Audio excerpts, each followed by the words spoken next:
Mount Silver, a place with some of the strongest Pokemon you can capture, only open to trainers of admirable skill. Professor Oak, as you know, will allow you to travel here once you beat the Elite Four, because he sees how well you battle, how well you treat your Pokemon. He allows you to travel to Mount Silver to take on its challenges. But is this truly the only reason? Surely there are other trainers than you that are deserving of this reward, right? So why you? Of all trainers, why are you so special? Because you are the only one who can set him free. Other than the Pokemon Center that is located there are virtually no other people. There is one though. Located at the tippy top of Mount Silver, all alone. You should know him well. You were him once, after all. Red. Red is a former apprentice of Professor Oak, receiving his Pokédex many years before you start your journey. After his travels, he, like you now, gained access to Mount Silver. After training here, he climbed to the top of Mount Silver and isolated himself from the rest of the world, training in solitude, losing contact with anyone and everyone who he considered worthwhile. He didn't call his mother, Professor Oak, or even his rival Blue. None of them had any clue what had happened to the boy. Any calls they sent were rejected or ignored. After a while, they stopped calling. But Professor Oak, curious as to what had happened to the boy, climbed up to Mount Silver, reaching its peak. It had been well over a few years since he had lost contact with Red. What he saw sent a wave of terror down his body. He saw Red, or rather, Red's lifeless body, in a corner of the chamber. When Professor Oak checked, it was cold. He'd been dead for a while now. He shuddered. Why had it suddenly become so cold in the room? He turned around, jumping backwards in surprise. He saw Red, sitting on a rock across the room, staring at him with a blank expression. His amber eyes were dull, and red lines had formed under his eyes. He had been crying. With this, Oak turned to the body, to Red, to the body, to Red. How? How could they both be Red? Red continued to stare at him, and Oak could only stare back in shock and terror.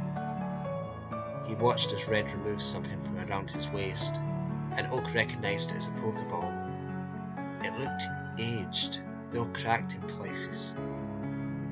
Red, ever so silent, mouthed 2 words to the Professor as he gestured towards the Pokeball. Help me. The Professor backed away a little, but stopped as he saw Red was not going to react to anything he did. How?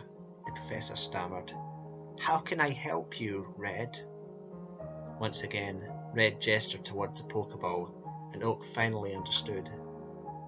I'll do everything I can for you, Red. Red smiled at him, silently fading until the Professor could no longer see him. Over the next several years, the Professor constantly searched for a trainer, one worthy of helping the poor spirit of Red. But no matter how hard he searched, no one, not one trainer, could do the deed. Anyone who did dare to climb Mount Silver fled at the sight of Red's spirit. The Professor was getting desperate, and, in one last attempt, he consulted Lance of the Elite Four for help. Lance himself couldn't help, but he and Oak decided this. Before any trainer could be allowed entrance to Mount Silver, they must prove themselves worthy by defeating the Elite Four. This became the rule, and so they waited for the trainer that would be the one. For a long time, this trainer did not come, and they began to lose hope. Until, that is, you came along. During his time in Johto, the professor visited a childhood friend of his, Mr. Pokemon, who offered to help the professor with his dilemma. When you met Professor Oak, he saw the potential in you as a trainer, and he offered you the Pokédex. He kept track of you, of your growth as a person and a trainer, up until your final battle in the Elite Four, where you proved your worth as a trainer. Because of this, the professor gave you access to Mount Silver, hoping that you would be the one that could finally free Red.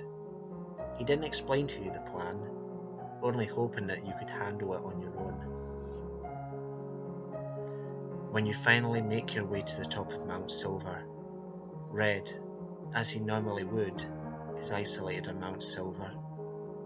He is honestly surprised when he sees you, for he has not had any challengers in a long time.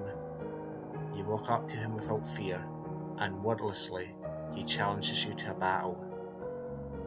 You accept, and the two of you engage in a battle powerful enough to shake the heavens.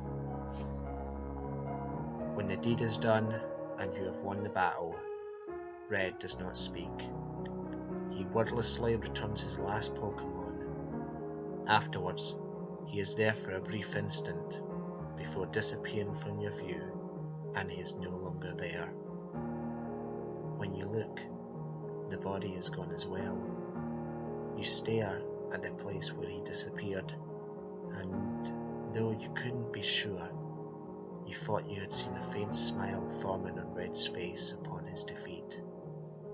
Red had one last unspoken reply for you, his saviour, who had freed him from the world at last.